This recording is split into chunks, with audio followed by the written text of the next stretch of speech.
The ban list is finally here, and it's interesting, I guess. How's it going, everyone, and welcome back to another Yu-Gi-Oh video. Today we are talking about the September 2024 ban list. Now, Konami did us dirty. They said it was going to come out in late August, and yes, technically it is late August, but they waited until the very last minute to do so, and the list is quite significant. There are 29 changes to the list. So today I'm going to go over each and every one of them and talk about how impactful I believe they're going to be in the upcoming format. If you guys want a list of my winners and losers, make sure to come back either tomorrow or on Monday at the latest, and I'll bring you that as well. But today is going to be my initial reaction to the ban list, as well as a brief idea of what's going to happen to the meta with the changes that we're seeing. So if you're excited for the video, then do me a favor and smash the like button, and of course subscribe to the channel for more amazing competitive Yu-Gi-Oh videos. But with that being said, let's go ahead and jump on into the banned cards. So the September 2024 ban list has 4 new banned cards, and the most surprising of which by far is easily going to be Fiendsmith Lacrima. This card, no one expected it to be banned, mostly because the card is brand new, coming out in the Infinite Forbidden, and is a key part of the Fiendsmith strategy and the Fiendsmith engine. But the card was definitely unhealthy. Not only did you have an extremely splashable and powerful engine that was really good at pretty much every aspect of the game, it also allowed you to burn in time to win as well. And Fiendsmith Lacrima was definitely the culprit of doing that. The fact that this card is gone really hurts the Fiendsmith strategy, but a bit less than you'd expect because they can just replace it with a copy of Necro-Equipped Princess as another level 6 body, or Aerial Eater, especially if you're playing a deck like Yubel, which can even take advantage of that effect even better than they could the effect of Fiendsmith Lacrima. Was Lacrima getting banned a surprise? Absolutely, but I am thrilled to see it nonetheless. I think it's a great move on Konami's end to ban this card. Up next is Appaloosa Bow of the Goddess going to 0 copies. Now, I'll be honest,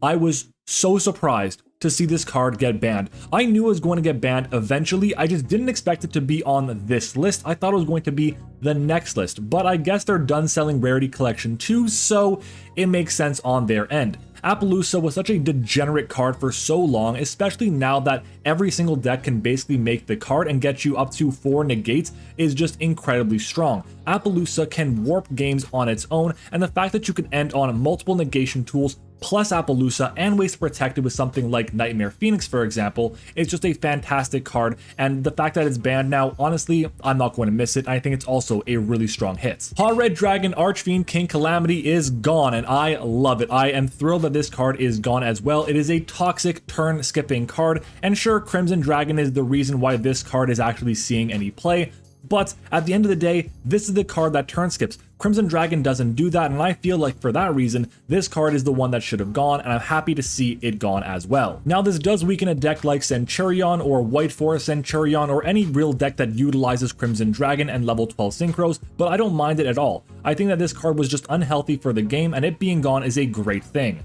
I'm also really happy that Beatrice, Lady of the Eternal, is also banned. This card I've been calling for to be banned forever. It was a mistake to just leave it at 1 for so long. The card is so unhealthy for the game.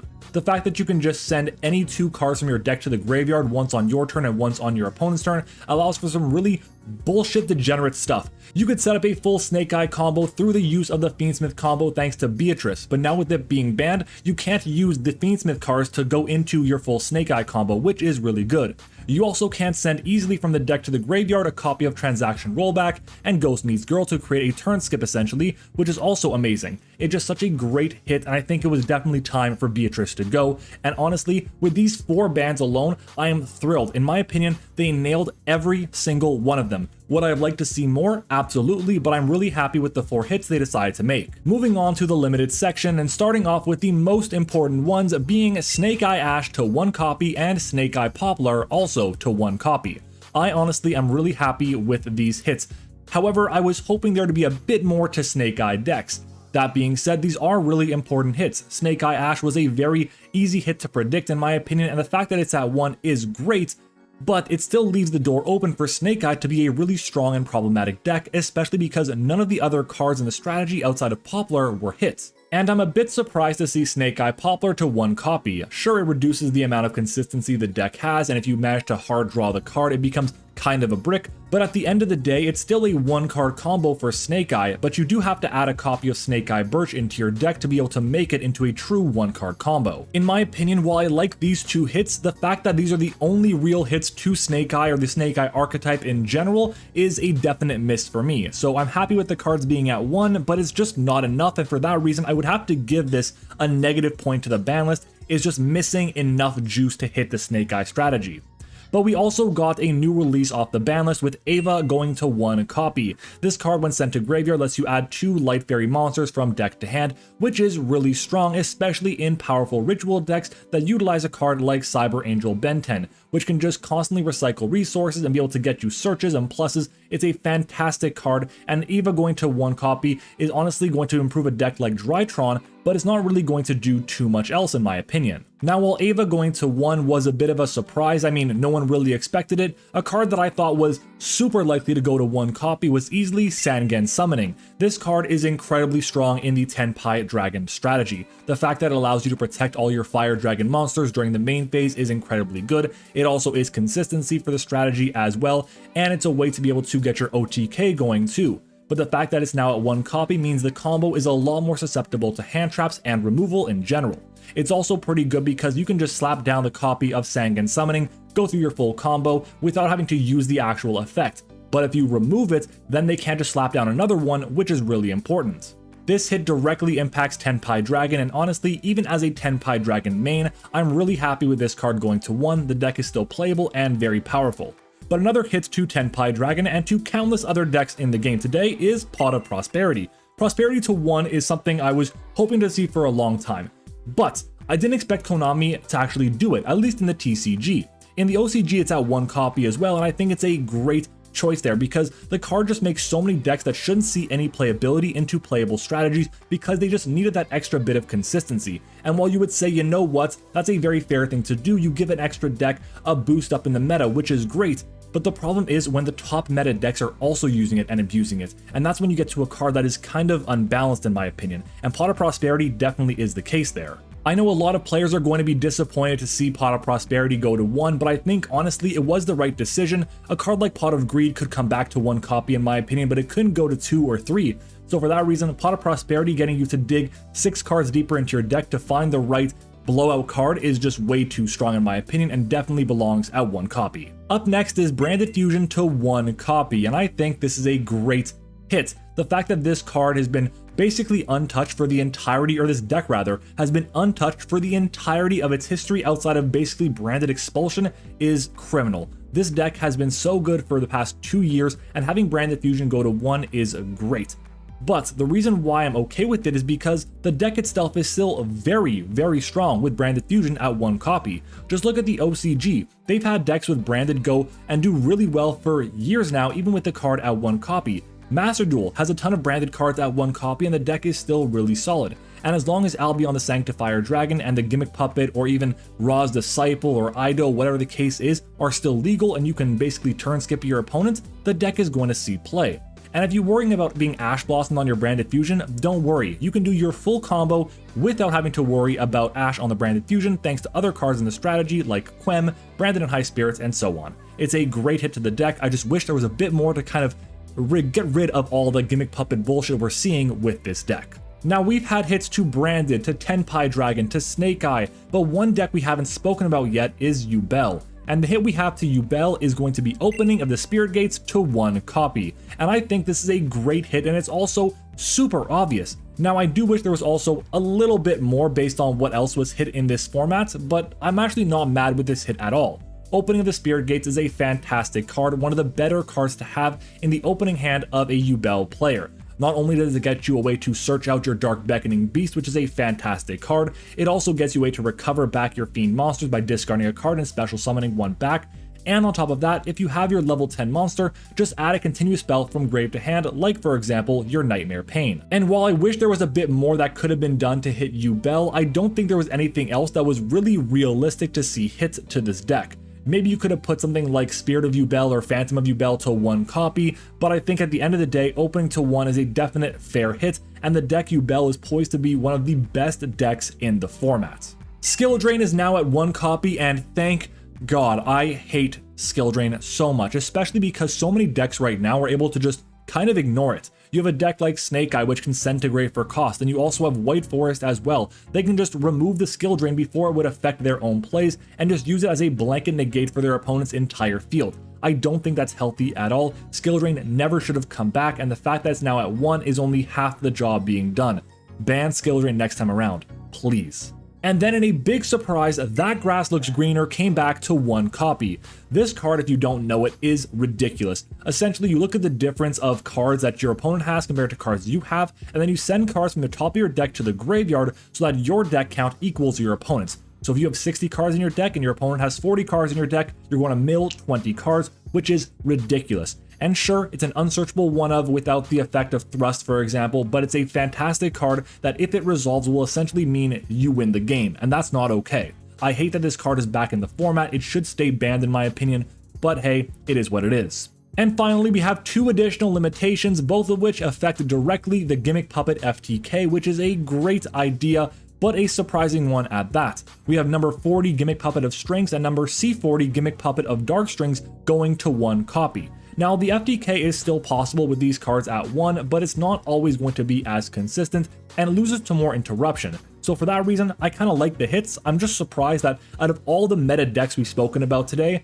Gimmick Puppet was the deck that got the most significant hit to it, when a deck like Snake Eye has been dominating for the past 6 or 7 months now. This was a mistake in my opinion to have this severe of a hit to Gimmick Puppets compared to a hit like Poplar or Ash alone to a deck like Snake Eye. It should have been reversed, where Snake Eye got the worst of it and Gimmick Puppet was just a slap on the wrist. But hey, I digress. Moving on to the semi-limited list, there are quite a few different changes, starting off with the most unimpactful changes being easily the Dragon Rulers, all 4 of them, Tidal, Redox, Blaster, and Tempest going to 2 copies. This changes absolutely nothing for the format. There is no reason for these cards to be at 2 copies, just bring them back to 3. There is no impact on the meta at all. Even in Dragon Pile decks, they could have some use or utility, but I just don't see enough of an impact outside of very specific attribute-based decks. Like I'm sure some water decks may want to incorporate Tidal because of its other effects, being a Foolish Burial. It's just not going to be as good as we think it is, and I think going to 2 copies is perfectly fine. I also think putting Lunalight Tiger to 2 copies is also perfectly fine as well. The card can come back to 3, and even though it's not a hard once per turn, the effect is kind of just past its prime. It was really good a couple of years ago, but for the time being, it's not really going to do too much, and I think Tiger to 2 copies is also okay, and gives a nice boost to Lunalight strategies and just rank 4 strategies in general. If the World Charles Justiciar is also now at 2 copies, and honestly, this does nothing. It means nothing at all. The card was not seeing any play at 1 copy, it's perfectly fine at 2 copies. They basically said the entire time that IB would be a good card, it's going to be banned, and then by the time it's been power crept out of existence, the card can come back to 1 copy, and then we'll slowly bring it back to 2 and to 3. I agree with the fact that it's up to 2 and then eventually to 3 copies, but I can't believe that we just missed the entirety of IB's prime with it being on the ban list.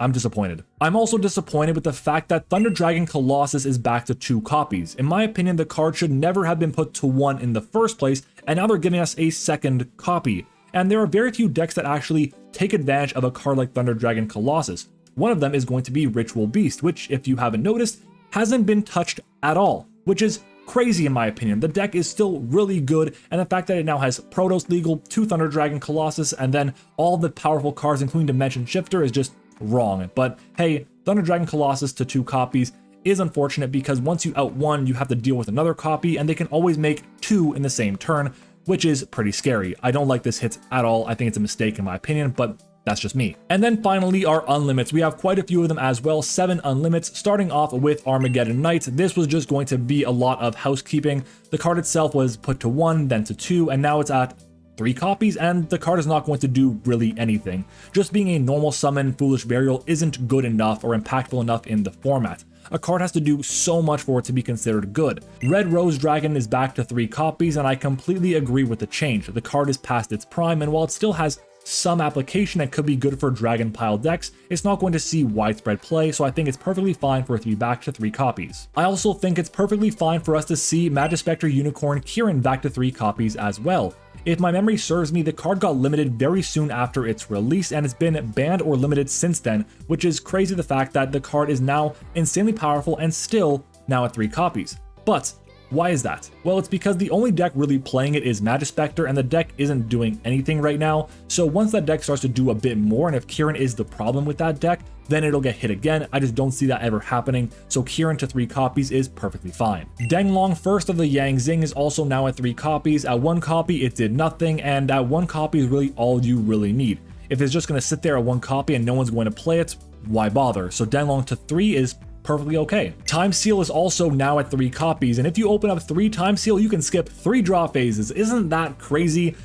Yeah, maybe for like 2005 Yu-Gi-Oh, sure, but honestly, this card could have come back a long time ago and seen fringe play at best, but at the end of the day, I think it's perfectly fine at 3 copies. It's not going to see any play at all. Ancient Fairy Dragon is also now back to 3 copies, and I think that change makes so much sense. The card is not seeing very much play at all, and if it is, it's seeing play at 1 copy. I don't really see the card being abused at all by any deck, and if that's the case, and it does get abused, then it'll go back to 1. I just don't see it happening in the near future. Now, obviously, that's because of the errata it has, and honestly, the errata is perfectly fine. It's a little bit annoying that the card is kind of a shell of itself, but at the end of the day, it's fine to come back to 3 copies. And speaking of erratas, the final card that's been released off the ban list is none other than Performage Plush Fire, which went from banned to 3 copies thanks to an errata. Now, the errata makes the card significantly worse, but at the end of the day, it's not really going to have any impact on the meta, so it's perfectly fine for it to come back to 3 copies. And in my opinion, the reason why the card has been freed right now is because it's going to be released on the Mega Tins with the errata. So at that point in time, just bring the card back. It is perfectly fine to come back with its errata in the tins and at 3 copies in the game. So that's a brief discussion of the ban list, and honestly, I think the list is fine, I guess. It's hard to explain because I think the unlimited section and the semi-limited section do absolutely nothing for the game. There is no benefit really whatsoever for any of these hits at all. They could have stayed at their existing spots and wouldn't have affected the meta at all. But the limited section is a little bit interesting because I find that they just missed out on a lot of cards. Sure, they could have limited a lot of cards that they did, which were all super solid. I like the fact that Snash is at 1 and Poplar's at 1 and Summoning's at 1, Prosperity and so on, but they just left a lot of the strongest decks in the format still being the strongest decks of the format. They could have added cards off the ban list that would have made the format a bit more diverse, and they didn't really do that at all. Also, the ban cards are phenomenal. I'm really happy with the cards they actually chose to ban. But again, they should have banned more. There should have been more significant hits on the ban and limited section, and because they didn't do that, I can't give this more than like a 6 on 10 at best. The fact that this format was so dominated by basically 3 decks, Yubel, Tenpai Dragon, and obviously Snake Eye Fiendsmith, and the next format is still going to be dominated by those 3 decks, tells me that the ban list didn't really do its job. It just kind of reduced the power level a little bit of these decks. And once we get the new Azamina cards coming in Rage of the Abyss in, it's going to be October, I believe, the deck for Snake Eye is going to be so much better and instantly become the best deck in the game once again. But hey, that's just my thoughts on it. If you guys want to see a winners and losers video of the ban list, then let me know by leaving a like on the video and comment, of course, as well. I'm sorry I've been away for so long. I've just started a brand new job and it's taken a lot out of me and a lot of stress involved with that. But I'll be back bringing you some more content. I've also hired an editor, so shout out to Squiddy, who's going to be editing a lot of our videos going forward. And yeah, I'm really excited for it. So guys, thank you for watching. I hope you enjoyed the video. Let me know your thoughts on the ban list down in the comments below, and I will see you all next time.